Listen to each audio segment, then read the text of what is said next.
Обогащение волшебными кристаллами, да, которое сделает вас бессмертным. Сел, едешь в пути, работаешь, поставил, не знаю, ноутбук, можно фильмы смотреть. Классно. Здесь нету никаких туннелей, то есть можно свободно с первого ряда ходить хоть на последний ряд. Раз, два.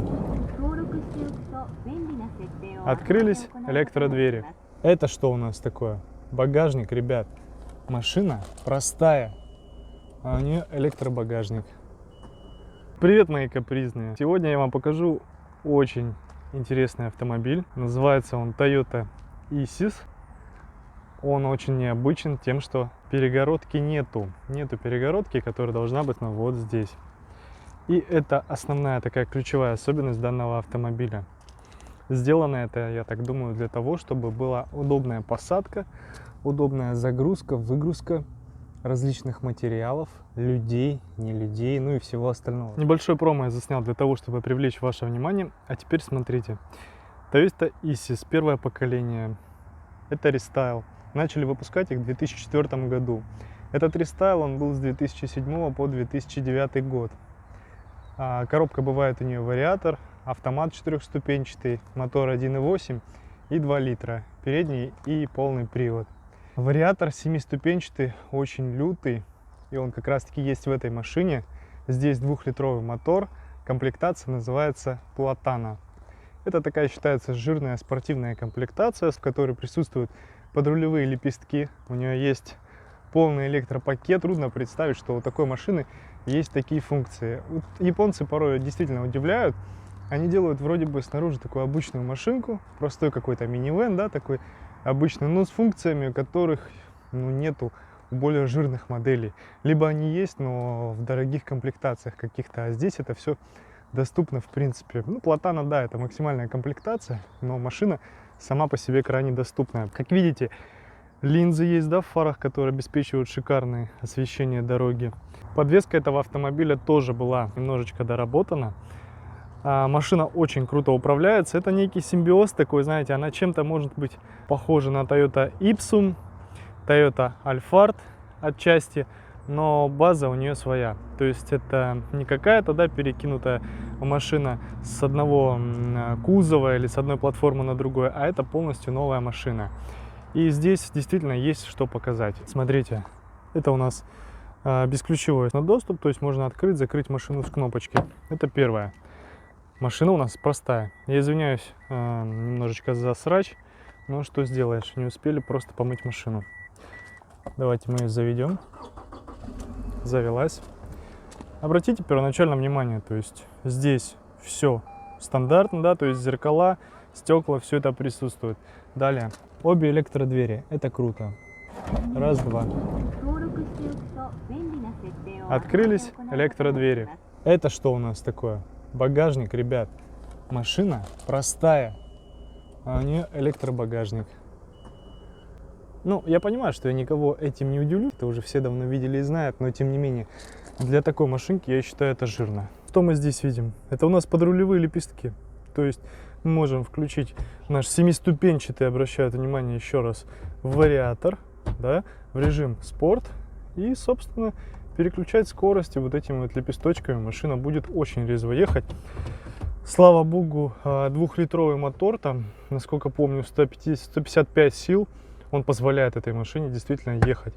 Она, ну, такая очень сбитая машина. Машинка очень сбито смотрится. Она не огромная, но в то же время, то есть, допустим, по салону я не скажу, что она гигантская, то есть она не такая просторная, как тот же Ipsum, чуть-чуть она поменьше, но места в ней все равно очень много. Смотрите, у нас же 3 ряда, кстати, да, я еще это вам покажу все. У нас 3 ряда сидений на машине. Они складывающиеся, так же, как и на Toyota Estima, в таком же стиле практически.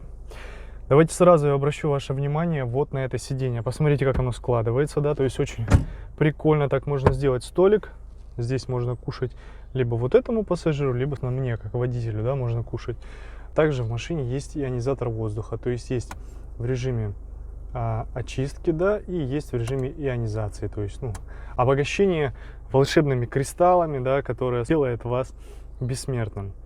Здесь все просто. Я так понял, что особо внимания задерживать я не буду. Ребята пишут в сообщениях, что не нужно показывать, мол, такие простые вещи, как вот там коробка передач, переключение климата и так далее. Ну, хотя бы для общего обзора, чтобы люди увидели, посмотрели, как это выглядит.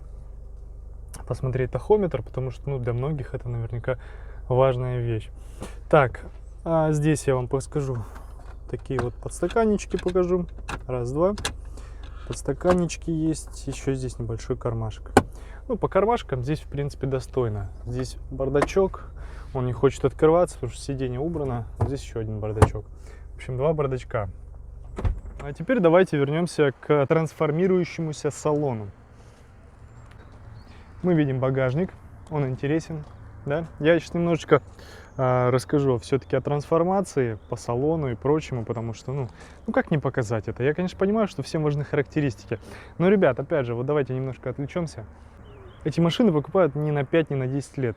И, знаете, писать такие вещи в комментариях, что типа, вот, по поводу эксплуатации, обслуживания, сколько стоят запчасти и так далее и тому подобное. Я, честно, не вижу в этом какого-то большого смысла, потому что 10 лет вы эту машину использовать не будете.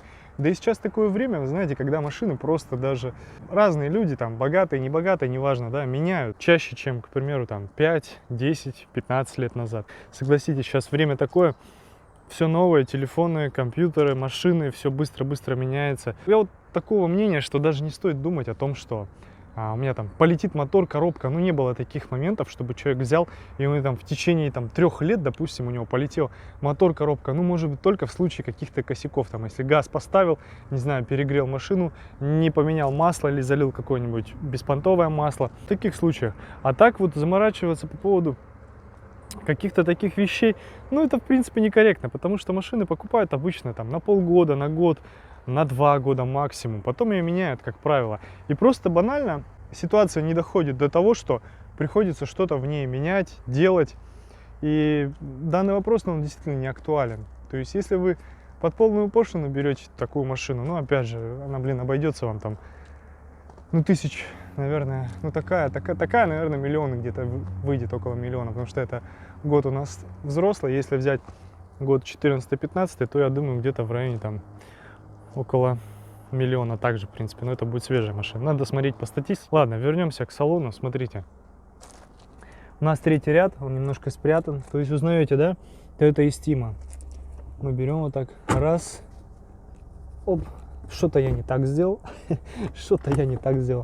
Сначала мы дергаем, да, нижний, видим рычаг, вот так подкидываем сиденье и вот так мы его ставим. Все, это раз. Второй не буду откидывать, чтобы было видно, как это вообще все выглядит в целом, как это может трансформироваться. А теперь обратите внимание, да, что я хотел показать. Здесь отсутствует стойка между левым, первым и вторым рядом. То есть отсутствует стойка, то есть ее просто нет.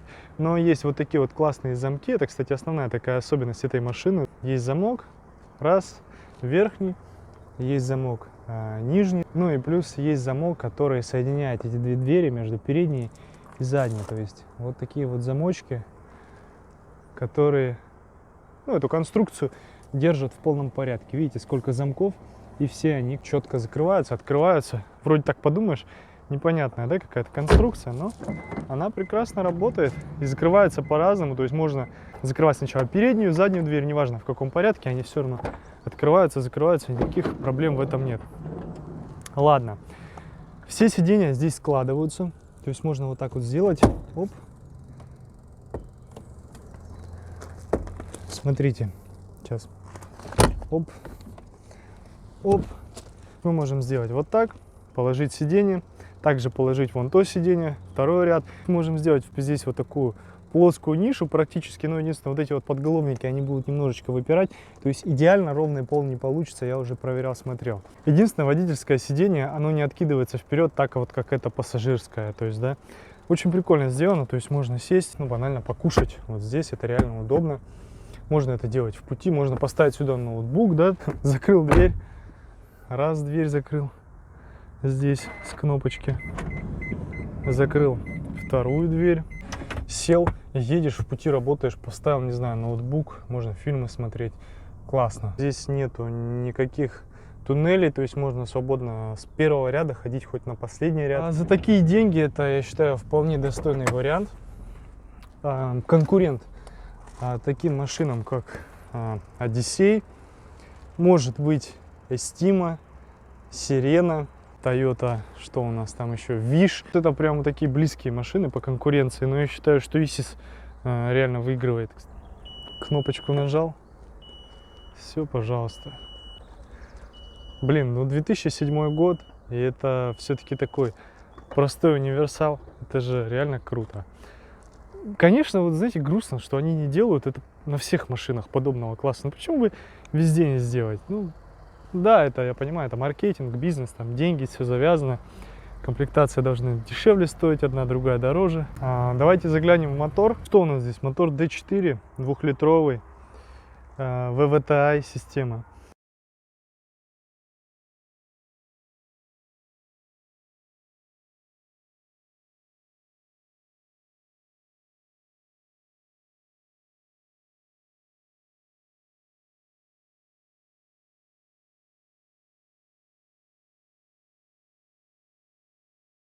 Мотор этот, по сути, он сделан как? Основные его преимущества в том, что он мощный, достаточно, да, для своего объема 155 лошадиных сил, и при том он экономный. То есть, в принципе, по трассе при умеренной езде машинка не сильно много кушает. Вот.